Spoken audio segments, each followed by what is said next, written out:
राजनीति, आंदोलन, किसान, करप्शन, गरीबी, इन सभी मुद्दों पर आवाज उठाएगा अब तक न्यूज इंडिया।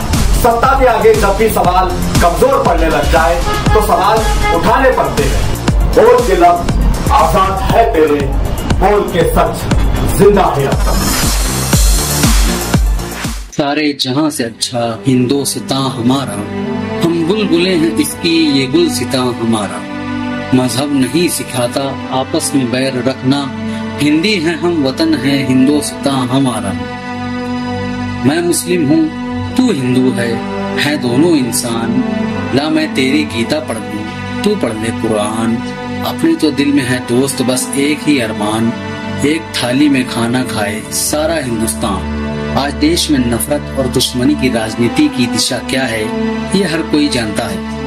सभी राजनीति एक धर्म के लोगों को दूसरे धर्म के लोगों से लड़ाकर अपना उल्लू सीधा कर रहे हैं। आने वाला समय कैसा होगा ये कोई नहीं जानता, लेकिन ऐसे समय में महाराष्ट्र राज्य के मालेगांव शहर में एक ऐसा शख्स रहता है जिसने हिंदू मुस्लिम एकता की सबसे बड़ी मिसाल कायम की है। मालेगांव शहर के प्रमुख सामाजिक कार्यकर्ता बंडू काका बच्छाव शायद देश और दुनिया के इतिहास में एकमात्र ऐसे व्यक्ति होंगे जिन्होंने उन गरीब और जरूरतमंद हिंदू पुरुष और महिलाओं को 2 धाम की पवित्र यात्रा पर भेजा है, जो मंदिरों के बाहर साफ सफाई या कीर्तन करते हैं और इस पवित्र यात्रा का खर्च उठाने में सक्षम नहीं है। ऐसे 50 लोगों की इच्छा को पूरी करते हुए बंडू काका बच्छाव ने उन्हें अपने निजी खर्चे और जिम्मेदारी पर 2 धाम की पवित्र यात्रा पर भेजा है और उनके रहने खाने की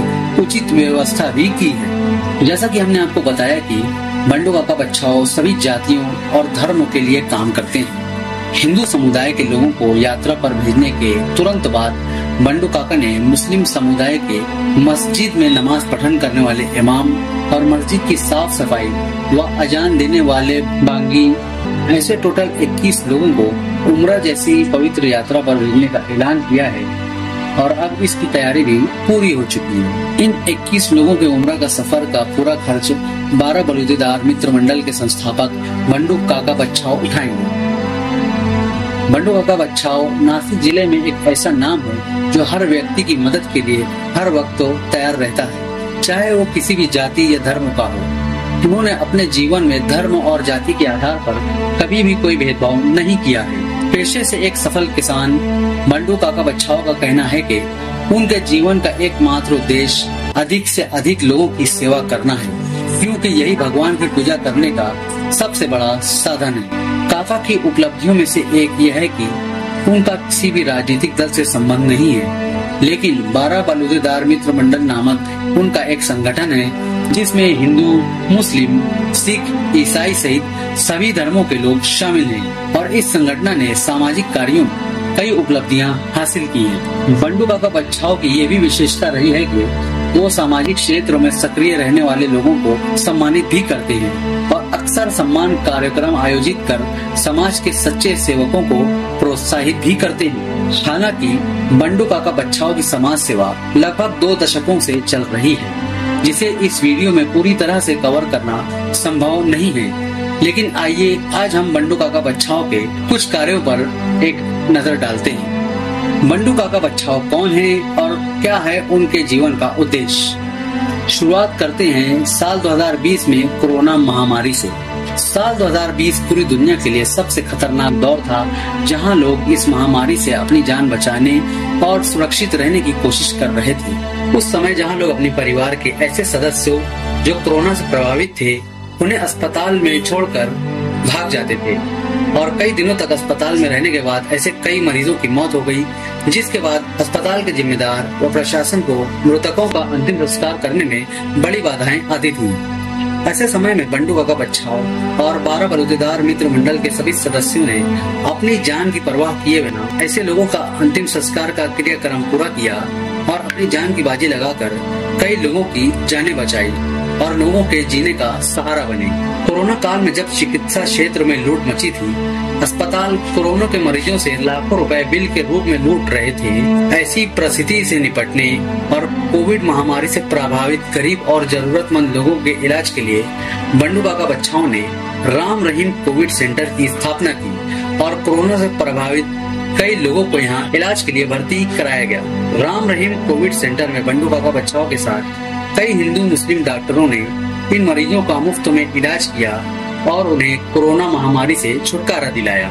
जिस समय जनता को अपने नेताओं की जरूरत थी, उस समय कई नेता मैदान से गायब थे, लेकिन बंडू काका बच्छाव और उनकी पूरी टीम इस लड़ाई में जाति, धर्म, भेदभाव से ऊपर उठकर केवल इंसान और इंसानियत के लिए काम कर रही थी। बंडू काका बच्छाव ने कई अनाथ और असहाय मासूम बच्चों को गोद लिया और उनकी शिक्षा, पालन पोषण और शादी की जिम्मेदारी भी अच्छी से निभाई है। तो वहीं कैंसर और कुष्ठ रोग जैसी बड़ी बीमारियों से पीड़ित लोगों के लिए उन्होंने अपनी रणनीति और संबंध के आधार पर ऐसे मरीजों का इलाज शहर और दूसरे शहरों के बड़े बड़े अस्पतालों में मुफ्त करवाया है। इसके अलावा जहां सरकारी योजनाएं और योजना भी विफल हो गई, वहां बंडू काका बच्छाव ने अपनी रणनीति से गरीब लोगों का इलाज मुफ्त में करवाया है। साल 2020 में 27 नवंबर को दयाना के संजरी चौक में हुए अग्निकांड में 17 घर जल गए थे, लेकिन बंडू काका बच्छाव ने समय रहते उन लोगों की मदद की और पीड़ितों के घर बनाने के लिए 14 लाख रुपए दान किए। कुछ महीने पहले एक दुर्घटना में ऐशा नगर में 25 घर जल गए थे। पीड़ितों के पास उनके पहने हुए कपड़े के अलावा कुछ भी नहीं बचा था। बंडू काका ने उस समय दुर्घटना से प्रभावित सभी परिवारों को जीवन की सभी आवश्यक वस्तुएं प्रदान की, जबकि उस समय मालेगांव सेंट्रल के सभी दलों के नेता केवल दिखावे के लिए काम कर रहे थे। 12 बलूतेदार मित्र मंडल द्वारा बंडू काका ने जोड़गा, मानके गांव सहित आसपास के दर्जनों गांव में पानी के टैंकर ग्रामीणों को मुफ्त में समर्पित कर दिए हैं। बंडू काका बच्छाव ने मालेगांव सेंट्रल में कई ऐसे गरीब मुस्लिम परिवारों को वित्तीय सहायता प्रदान की है जिनके पास घर बनाने के लिए पैसे नहीं थे या वो उच्च शिक्षा प्राप्त करना चाहते थे। देश के अमीर परिवारों में हेलीकॉप्टर से बारात ले जाना आम बात है, लेकिन बंडू काका बच्छाव ने अपनी पक्की दोस्ती की ऊंची मिसाल कायम करते हुए अपने एक आदिवासी दोस्त की बेटी को अपनी बेटी समझकर उसकी शादी में हेलीकॉप्टर की व्यवस्था की, जहां इस शादी में दूल्हा हेलीकॉप्टर से बारात लेकर दुल्हन के घर पहुंचा, जो इस दुनिया के लिए पक्की दोस्ती की बेहतरीन मिसाल है। साथ ही वे आदिवासी लोगों के घरों के निर्माण के लिए वित्तीय सहायता प्रदान करने में काफी सक्रिय रहते हैं। आज भी आसपास के देहात में किसी गरीब को कोई बड़ी समस्या आती है तो वो सबसे पहले बंडू काका बच्छाव को याद करता है। बंडू काका अपने सामाजिक कार्यों का श्रेय अपने साथ काम करने वाले सभी लोगों को देते हैं, जो इस नेक काम में उनके साथ कदम से कदम मिलाकर चलते हैं। तो दर्शकों, देखा आपने, ये है हमारा हिंदू, मुस्लिम, दलित, ईसाई, आदिवासी, सभी जाति और धर्म को साथ लेकर चलने वाला भारत, जहाँ गांधी जी कहा करते थे, ईश्वर अल्लाह तेरो नाम, सबको सन्मति दे भगवान।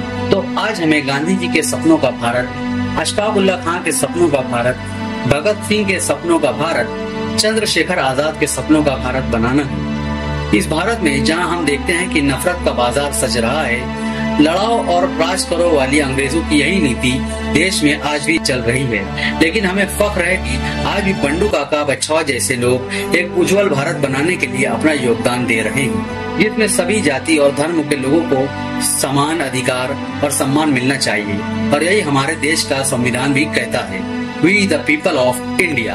आशा है कि आप सभी इन सपनों का भारत बनाने में अपना योगदान देंगे और जाति, धर्म, ऊंच नीच की इस सोच से ऊपर उठकर प्रेम का भारत, सपनों का भारत, अपना भारत, हमारा भारत बनाएंगे।